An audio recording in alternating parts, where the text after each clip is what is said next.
One thing both sides in the independence debate agree on is that next year's referendum will be the biggest political decision Scotland has faced in more than 300 years.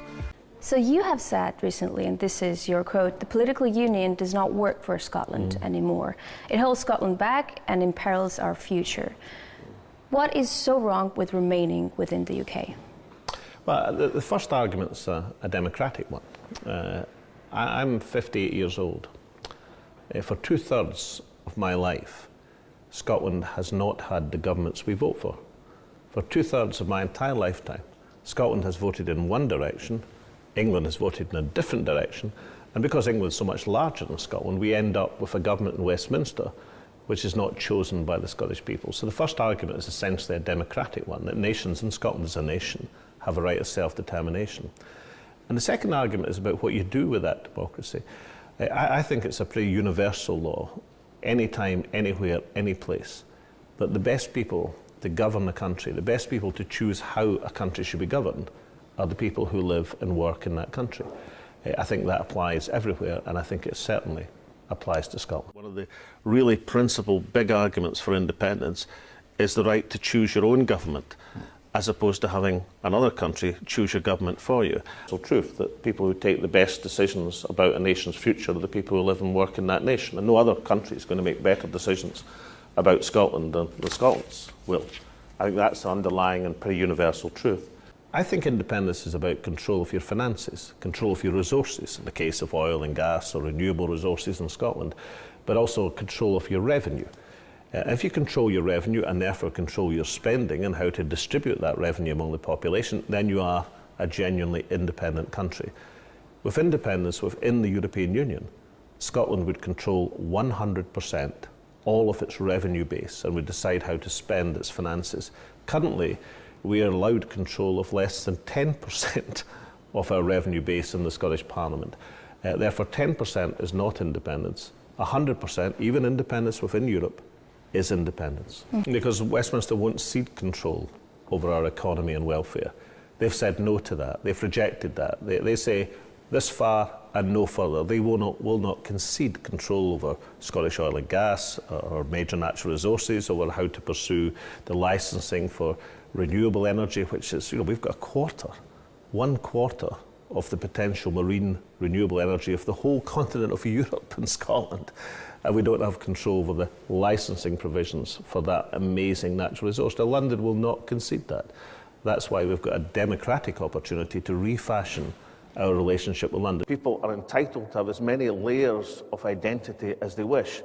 I'm arguing, and lots of other people in this country argue, that a Scottish identity is a perfectly valid identity to have. But why does and there's it need, nothing small-minded or ashamed about that. Why does it need an independent country in which it has to be expressed? It doesn't necessarily have to have an independent country, but I think it's best expressed through an independent country, because people's identity and feelings are often expressed through the field of politics.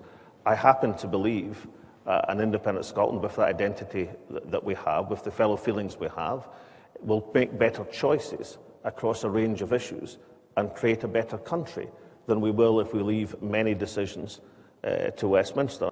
Every UK Prime Minister since Harold Wilson has accepted the position that if the Scots vote for independence, and the Scots voting for independence, that then we're entitled as a nation on the principles of self-determination, enshrined in the United Nations Charter in paragraph 2 of clause 1, that we're entitled to exercise that self. Even Lady Thatcher, who wasn't the, how shall I put this, the foremost advocate of Scottish autonomy or even identity. Or identity or anything. She actually said in her autobiography, The Downing Street Years, if the Scots were to determine on independence, then no English person, certainly not myself, should gainsay it. Independence allows us to make our own policies, to match our own priorities and our own values. And for independence, Scotland is a nation. And nations, by and large, on the whole, are better governing themselves and allowing decisions to be taken by other nations for them. That, I would submit, is a generally recognised and understood. You may decide, of course, to pool sovereignty over certain things, but you still retain the sovereignty that you decide to pool. So Scotland, as an independent member of the European Union, would decide over certain areas to cede its sovereignty to European authority over commerce or the single market or competition law. But it would still retain the sovereignty. It would still be making that conscious decision. That's something that nations do to protect their national interest. Scotland is not in that position at the present moment. The policies that are pursued by the United Kingdom government, which could be described as, will certainly be unpopular, but hostile to Scottish interests, are not policies which they pursue by permission of the Scottish government. They are policies they pursue because, in their scheme of things, it is the Scottish government, the devolved parliament, which is a subsidiary parliament, and of course sovereignty is actually retained at Westminster. So as things stand at the present moment, I don't think it's going to do it incidentally, but theoretically at least, Westminster could pass an act abolishing the Scottish Parliament, as well as passing legislation over reserved issues which may be considered inimical to Scottish interest. I mean, take an example. We have something which is famously called the bedroom tax, which is being introduced amid great controversy at the present moment. This is basically a reduction in the payments on social housing to people who've got a spare bedroom. The reason for this happening is because there have been soaraway rent levels in certain areas of the south of England, particularly in London and the southeast. There haven't been soaraway rent levels in Scotland, but that legislation is still being introduced in Scotland. You might say, well, what's wrong with that? Well, what's wrong with that is that people don't have an option to move to a smaller house. We haven't built a social housing stock in Scotland of single-room accommodations. We've built a social housing stock to give people the maximum freedom they can afford. People with disabilities who may need a room to store their equipment, people who are separated who may need a room when the kids visit. And the idea that we should ask single mothers to take in lodgers, potentially with young children, so that they can finance the rent in their house. And that's an example of current legislation being introduced by Westminster, which, I don't think, if it came to a vote in the Scottish Parliament, it probably, and, the Conservative Party are always capable of surprising me, of course, but nonetheless, I would doubt it would gather a single vote in the entire Parliament. Other countries demonstrate on a day-to-day basis how much can be achieved by targeting resources or by focusing on areas of particular expertise. It's one of the advantages, of course, that smaller countries have, both in economic development and international engagement, that they can be more agile in developing clear strategies and exploiting comparative advantage.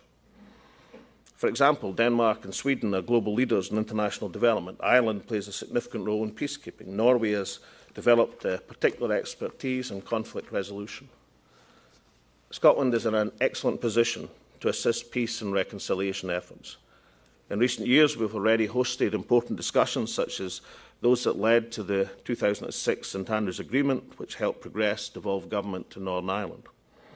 Scotland also hosted the first dialogue outside the former Soviet Union between parliamentarians from the South Caucasus.